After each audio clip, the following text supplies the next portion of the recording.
obrolannya asik dan nggak ada sih namanya ribut-ribut gitu, nggak ada gitu.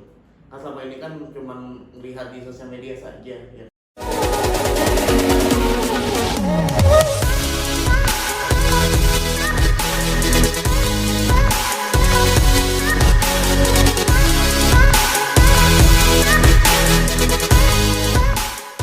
Assalamualaikum warahmatullahi wabarakatuh. Waalaikumsalam warahmatullahi wabarakatuh. Allahumma sholli ala Muhammad wa ali Muhammad. Selamat malam para pengusaha Hukmah Restorasi Indonesia. Alhamdulillah pada malam ini kita akan berbincang tentang obrolan relawan. Kita ketahui Anies Rashid Baswedan ini tangannya hanya dua. Hanya ada dua untuk menjangkau 250 juta Indonesia. Mungkinkah? Tidak. Dia perlu kepanjangan tangan untuk menjangkau 257 juta rakyat Indonesia. Yang tidak hanya berada di gedung pencakar langit 40 tingkat, tidak hanya berada di Jakarta, tapi juga yang berada di ujung pulau negeri yang tidak sampai listrik, yang tidak ada telepon, dan yang tidak memiliki rumah. Nganggur juga ada banyak para pendukung Anies ini. Tapi persoalannya bagaimana menyampaikan ide-ide Anies dan bagaimana mereka mengajak untuk turut hadir bersama Anies Rashid Baswedan dan bagaimana mengapresiasi itu. Pertanyaan-pertanyaan itu akan terjawab setelah hadir di samping kanan saya beberapa relawan yang memang bergelut dengan keringat, baunya, keluh kesahnya, berdarah-darah, dan mewakili kelompok relawan yang berada di pinggir jalan. Di samping kanan saya, Bung Oge. Beliau adalah relawan yang bergelut khususnya di wilayah Betawi, Jakarta, untuk mengajak menyebarluaskan mempublikasikan Anies Rashid Baswedan di pinggir jalan. Di sebelah kanan sebelah sini adalah Abi Niagara dari Barnis. Sama, beliau juga bergelut mempublikasikan, mengajak orang menyampaikan Anies Rashid Baswedan di pinggir jalan, di kolong-kolong got. Dan di paling ujung Muhammad Satrio Adinegoro, kaum milenial yang selama ini dianggap sebagai apolitis, menyampaikan bagaimana gagasan Anies untuk Indonesia masa depan. Tidak mudah untuk menyampaikan itu bagi mereka yang telah berumur 50 tahun. Tapi akan mudah bagi mereka yang sejaman dengan mereka dan seusia mereka seperti Mas Rio ini Satrio Adinegoro yang sekaligus caleg dari Partai Umat nomor 2. Bagaimana caranya Satrio Adinegoro ini menyampaikan itu di kelompok usia 17 hingga 25 tahun. Obrolan ini akan kita ungkap tentang itu. Saya berawal dulu dari Bung Oge, silakan, Bung. Selamat malam. Assalamualaikum warahmatullahi wabarakatuh. Waalaikumsalam. Saya bingung harus bicara apa nih ya? Pengalaman saja, bicara pengalaman. Kita tidak bicara tentang textbook ataupun akademis. Kita bicara tentang apa yang kita alami. Pengalaman ini kita dilakukan. Ini pengalaman menyedihkan atau pengalaman yang lucu nih? Lucu dan menjadikan.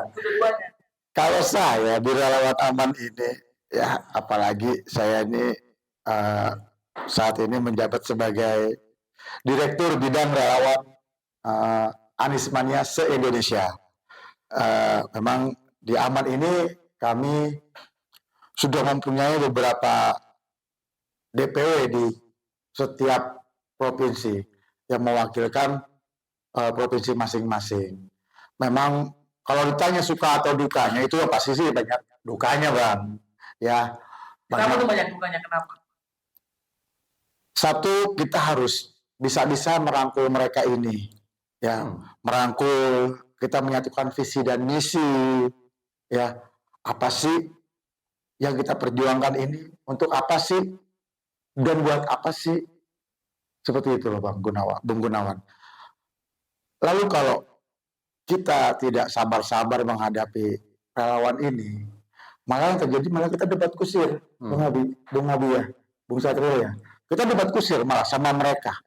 Ya, apalagi kita harus fokus nih sama satu tujuan kita nih, ya, untuk bagaimana relawan-relawan ini memang tahu mereka ini gue suka Anies. Maaf ya, boleh ngomong gue? Iya. Oh, betul ya. Tidak ada sanksi, tidak ada hukuman. Apalagi saya menemui mereka di jalan, lalu saya suka berbicara sama teman-teman. Mereka bertanya sama saya, relawan itu apa sih? Digaji enggak sih? Itu pertanyaan pertama dari mereka. Dibayar enggak sih? Ada uangnya enggak sih?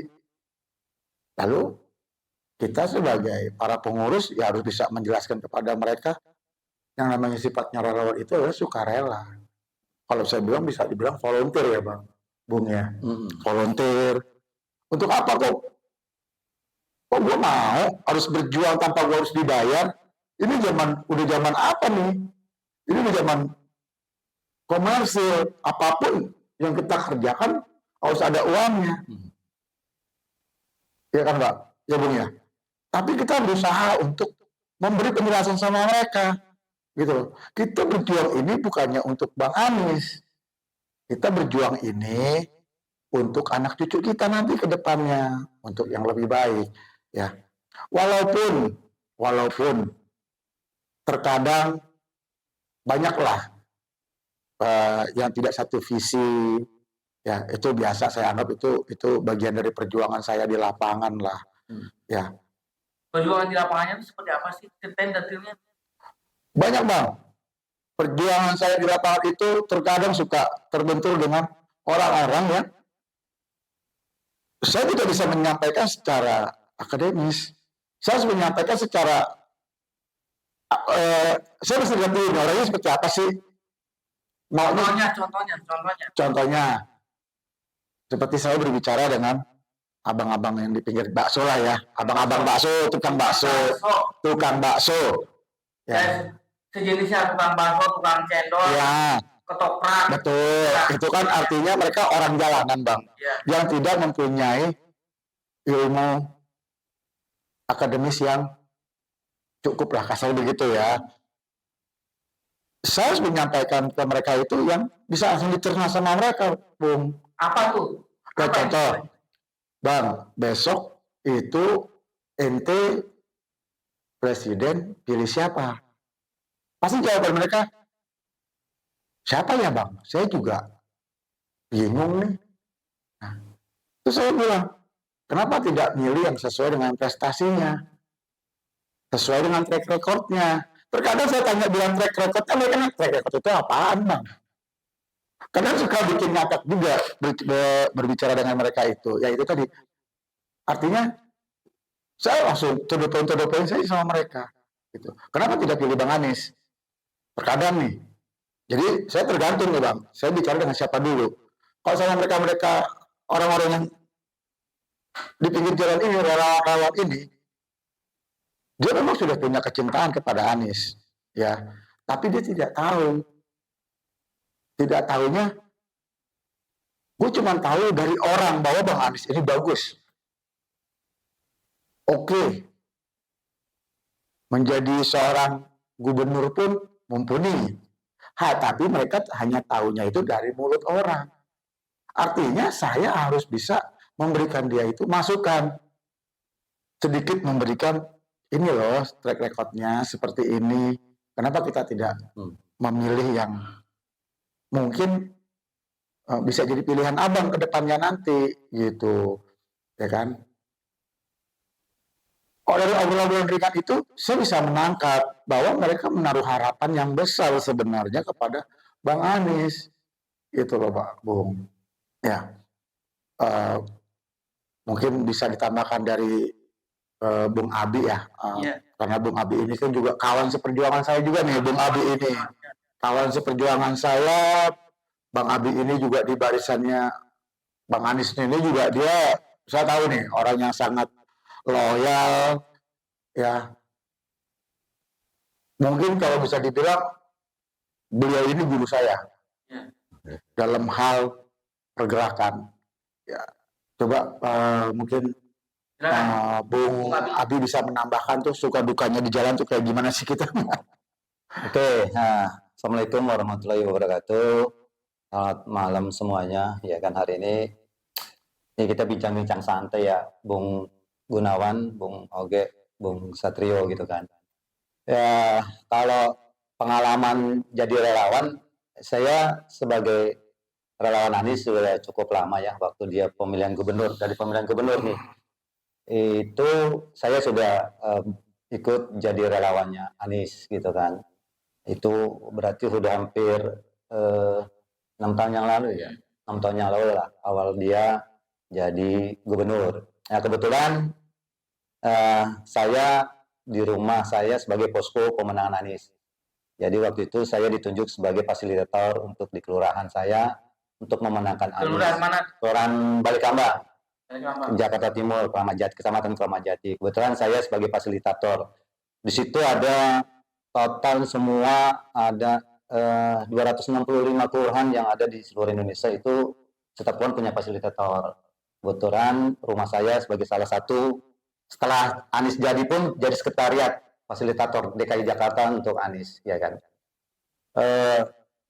Pengalaman-pengalaman kita di relawan gitu kan, di mana Anies untuk bisa diterima masyarakat, kadang-kadang ada lucunya, ada serunya juga, ada menyedihkan. Kalau menyedihkan apalagi waktu kita jadi relawan Anies gitu kan. Diurut dulu dari yang serunya kayak gimana serunya? Serunya ini kadang-kadang nenek-nenek gitu kan, kenapa milih Anies gitu kan, sama Anies tuh ganteng, itu doang sih mas, karena ganteng doang gitu kan, dia nggak tahu, ya, tapi kan alhamdulillah karena gantengnya ini bisa kepilih gitu kan, apalagi dia tahu kalau visi misinya Anies bagus gitu kan, mungkin bisa banyak lagi, itu nenek-nenek yang tidak tahu politik, yang tidak tahu apa-apa gitu kan. Kalau lucunya? Lucunya, nah ini nih lucunya, ada salah satu relawannya saya ini bertempur di lapangan, dia di bawah ya kan, yang tadi Bung Gunawan bilang, ya masuk got, masuk ke pasar-pasar. Lucunya ini dia ketemu waktu kampanyenya Anies gitu kan. Ketemu, ngobrol sama seseorang cewek gitu kan. Ketemuan, berhubungan langsung, ada kesepakatan kalau Anies mereka menikah. Ternyata benar mas, Bung, menikah mereka itu akhirnya. Kalau Anies menang? Kalau Anies menang, menikah. Bener. Alhamdulillah menikah saat ini, menikah lah. Tentunya sudah mempunyai anak satu.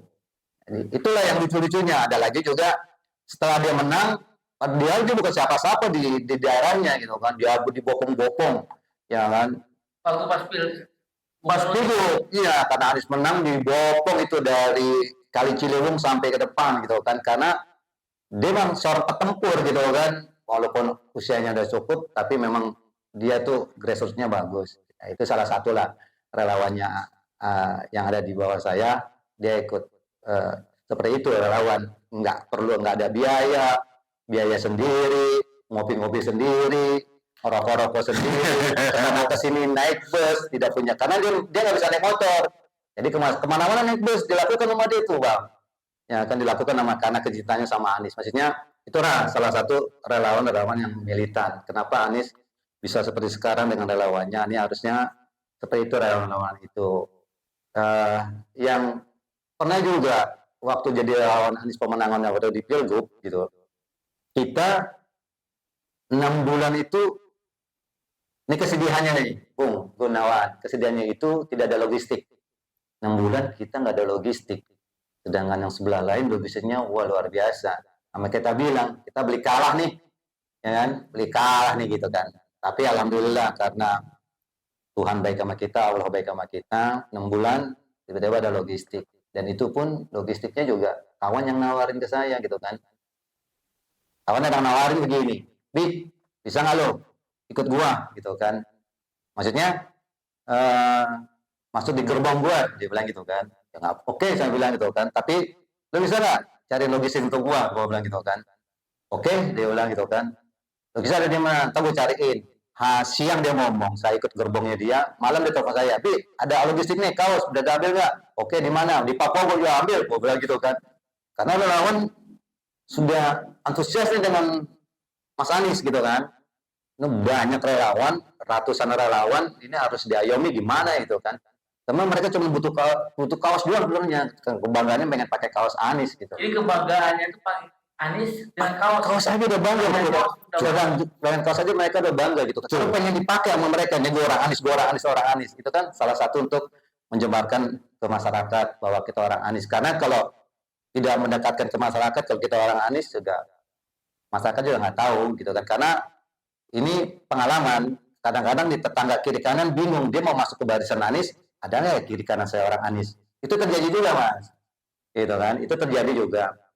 Salah satu itu sebelum ada posko di rumah, masyarakat tuh bingung mau kemana. Padahal dia pemilih Anies gitu kan. Setelah kita buka posko, gitu kan, posko Anies, berbondong-bondong tuh masyarakat masuk, ajak saya dong di Anies, ajak saya dong di Anies. Nah itulah terjadi. Ya, itu ya salah satunya masalah logistik. Karena 6 bulan ada logistik, saya cari, saya tuh jam 2, kalau nggak salah jam 2 malam tuh saya ambil logistik kaos, lumayan dapat berapa ratus kaos. Kisah sebar tuh di beberapa kelurahan, karena saya membawa beberapa kelurahan kan teman-teman relawan. Itulah itu cerita sedihnya, malam kita ngambil jam 2, mobil saya kejeblos di got, ya kan, nunggu teman-teman untuk ngangkat jam 3 pagi tuh kan, karena kepenuhan logistik kan di belakang full gitu kan. Jadi berat ya. Berat ya, kejeblos ya kan. Tapi itulah pengalaman jadi relawan. Bung, yang sedih-sedih jadi ngomongin dong. Saya ikut sedih nih, Bung. Ya, ini pengalaman sedih, tapi kita ceritakan semua. Kan, sebenarnya itulah yang disebut relawan gitu kan, tanpa dibayar, tanpa apa-apa, tapi karena hatinya sudah, ya pilihannya sudah ke Anies, ya udah mau ada apa juga nggak bergeming tetap ke Anies. Maksudnya kita ciptakan seperti itu gitu kan. Nah kalau untuk masyarakat itu memang kita harus pelan-pelan untuk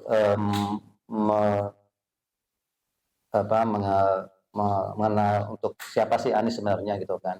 Pelan-pelannya itu seperti apa sih? Ceritanya. Ya gini mas, kadang-kadang mereka ngeliat sosok yang gitu kan, Anies orang mana sih gitu kan, Anies asalnya dari mana sih gitu kan. Itu ada juga yang pertanyaannya gitu. Nah kita harus pelan-pelan. Apalagi saya juga pernah masuk mas, pernah masuk ke kelompok berseberangan gitu. Saya sering diledekin gitu kan. Saya kan karena suka main ke sana ke sini gitu kan. Saya masuk ke kelompok sebelah, istilahnya lawannya lah. Saya cuma sendirian, seorang Anies saya sendiri. Itu emang kelompok sebelah, nanti orang Anies datang gitu kan. Seringlah diledekin gitu kan. Tapi harus kita pelan-pelan gitu kan. Hebatnya Anies apa sih gitu kan. Nah kita tuh kasih penjelasan tuh mas tentang Anies tuh, susahnya minta ampun. Udah orang sana, sukunya ini gitu kan. Oh kalau udah sana udah berat ya, kalau tapi kita pelan-pelan tunjukin kalau Anies begini. Kita tunjukin programnya yang nyata gitu kan. Inilah program Anies yang sudah berhasil. Kita perbandingan tuh sama dia. Kantor mereka nyerah, kita kantor, kita nyerah, kita kantor. Tapi kantornya Biasanya yang diserang oleh mereka ke Anies itu tentang apa? misalnya tentang Anies. Ya tentang Anies itu biasanya dari sisi apanya? Dia dibilang Anies mana pembangunannya di Jakarta, nggak ada kelihatan gitu kan. Anies apa gitu kan, ya nggak ada tuh yang diteruskan gitu kan. Tapi kita tunjukkan dengan bukti-bukti gitu kan. Ini loh buktinya Anies, ini loh buktinya Anies gitu kan. Memang Anies kan tidak tuntas 5 tahun mimpin Jakarta, bukan tuntas bukan 5 tahun, kan 2 tahun kan diserang COVID. Berarti kan nggak efektif bekerjanya Mas Anies gitu kan. Dengan 3 tahun, tapi dia sudah bisa berbuat banyak untuk Jakarta gitu kan. Nah, ini yang harus teman-teman relawan menjelaskannya juga pelan-pelan, jangan pakai emosi gitu kan. Jangan bercanda aja gitu kan, santai ngerokok, pelan-pelan ngomong. Ya kalau lagi bareng-bareng sama teman-teman yang berseberangan, nah kita memang harus menarik minimal yang dari kiri ini ke tengah nih mas. Ya kan, jangan kita katakan kalau ke kanan, orang kanan ngapain kita jelasin, udah pasti ke Anies semuanya. Orang dari kiri kalau bisa ke tengah lah minimal, kita bisa bareng-bareng. Jadi itu sih salah satu trik-trik kita untuk biar Anies tuh dikenal masyarakat. Kita santai aja bicara tentang Anies, ya kan. Mau dibully Anies biarin dulu aja, apa sih buliannya mereka gitu kan, ya kan. Kita harus punya counternya itu kan, oh buliannya ini begini. Oh, Anies kenal tentang Anies, minusnya Anies, kita positifnya Anies. Tapi memang Anies bukan seorang yang sempurna gitu kan. Tapi kita dari kebaikan-kebaikan Anies, dari apa yang sudah dilakukan Anies, yang itu harus kita kasih tahu ke mereka nih, apalagi yang di bawah nih. Ya, di bawah lebih susah lagi Mas, yang orang dibilang ekonomi lemah gitu kan. Kalau Anies jadi biasa-biasa aja juga, sama aja kalau nggak pilih Anies juga begini-begini aja gitu kan. Nah itu harus pelan-pelan mereka dikasih tahunya tentang Anies gitu kan. Bahwa Anies ini adalah sosok bukan untuk sekelompok orang atau sekelompok organisasi atau sekelompok ya kan. Untuk Anies ini pengennya semua berkeadilan sosial bagi seluruh rakyat Indonesia. Itulah yang selalu saya bawa gitu kan. Dan saya pernah juga, yang saya suka sama Anies itu dia bicara waktu dia ada kampanye besar gitu kan. Dia cuma bilang kalau bisa kita adalah bagian sejarah di negeri ini. Walaupun sekecil apapun. Jadi kita bisa cerita nih dengan anak cucu bahwa kita pernah ikut andil untuk pembangunan di Indonesia, walaupun sekecil apapun itu gitu. Kayak nanam pohon, kata Anies bahwa kita sudah ikut meninggalkan sejarah. Kalau pohon itu besar, pasti bilang, oh itu yang bangun bapak kamu itu, ya kan? Itu kakek kamu tuh yang bangun gitu kan. Itu yang bikin inspirasi saya untuk menyebarkan ke teman-teman. Kita harus bisa bagian dari sejarah di negeri ini gitu yang lebih baik. Bagi saya itu dulu sih, Bung Gunawan. Nanti kita ngobrol-ngobrol lagi ya kan, apa lagi mau. Itu sih pengalaman saya sih yang selama hampir 6 tahun ini ada di barisan Mas Anies. Ya, makasih Bung Abi. Dan Bung Satrio ini mewakili relawan milenial antara 17 tahun hingga 24 tahun. Bung Satrio ini relawan milenial mempublikasikan Anies. Sekaligus juga Bung Satrio caleg termuda dari Partai Umat. Silakan Bu. Oke. Halo semuanya. Assalamualaikum warahmatullahi wabarakatuh. Waalaikumsalam warahmatullahi wabarakatuh. Selamat pagi, siang, sore, malam. Cuma makan dong. Tapi yang nonton YouTube juga. Oh ya benar. Betul. Gak masuk dia. Masuk benar ya. Dari saya. Benar. Mau cerita apa nih pengalaman ya? Iya. Saya ini sebenarnya dulu mahasiswa pasif ya. Dan disuruh ayah saya udah masuk aja ke relawan Smile gitu tuh, ada sahabat milenial. Nah, saya masuk, ini serunya tuh saya bisa kenalan sama orang banyak dan bisa ya berkenalan lah gitu ya. Singkat cerita, pas deklarasi selesai timbullah konflik dan di hold sementara, bilang pembinanya di hold sementara, tapi sampai sekarang ya bubar sebenarnya kayak gitu ya. Mungkin untuk strategi pendekatan untuk mengenal sosok Pak Anies Rashid Baswedan ke teman-teman saya itu ya pendekatan yang perlahan, karena kan anak muda ini nggak suka yang namanya tuh berat langsung politik banget tuh ya.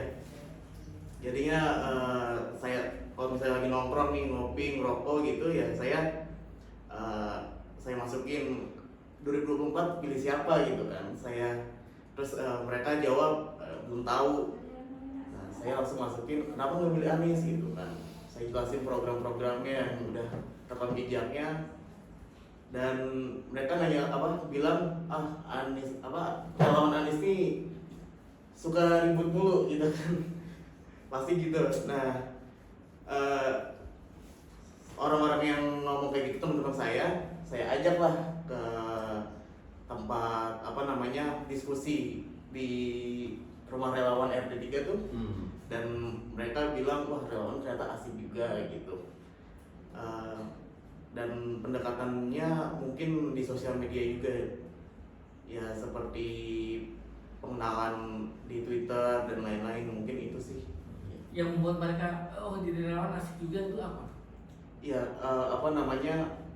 Orang-orangnya ternyata asik di rumah relawan itu, obrolannya asik dan nggak ada nih namanya ribut-ribut gitu, nggak ada gitu. Kan selama ini kan cuman melihat di sosial media saja ya kan. Ya. kawan-kawan, tadi kita sudah mendengar berbagai macam curhat, ungkapan, berdarah-darahnya perjuangan jatuh dan bangunnya teman-teman relawan. Teman-teman relawan yang berada di samping kanan saya ini adalah bukan teman-teman relawan yang mempublikasikan Anies di gedung 40 tingkat atau rumah mewah, bukan. Mereka adalah berada di pinggir jalan. Dan salah satu harapan dari kaum milenial seperti yang dikatakan Bung Satrio, mereka berharap bahwa Anies Baswedan bisa mempermudah lapangan pekerjaan. Selama ini mereka kaum milenial yang paling susah dan berkeinginan yang paling mudah adalah keluar dari pengangguran. Dan mereka itu harapannya ketika menjadi presiden. Juga dikatakan oleh Bung Abi, insya Allah ini selesai semua dirangkul. Semua relawan yang ada jumlahnya ribuan diajak untuk membangun Indonesia. Semua bersiap untuk menjadi sekrup-sekrup kecil. Ketiga, apa yang dikatakan oleh Bung Oge, bahwa relawan-relawan ini harus diceritakan, dibawa dan difasilitasi mau kemana mereka. Saya kira kesimpulan kita obrolan relawan pada malam ini seperti itu. Sampai jumpa kembali di lain waktu. Terima kasih. Assalamualaikum warahmatullahi wabarakatuh. Waalaikumsalam warahmatullahi wabarakatuh.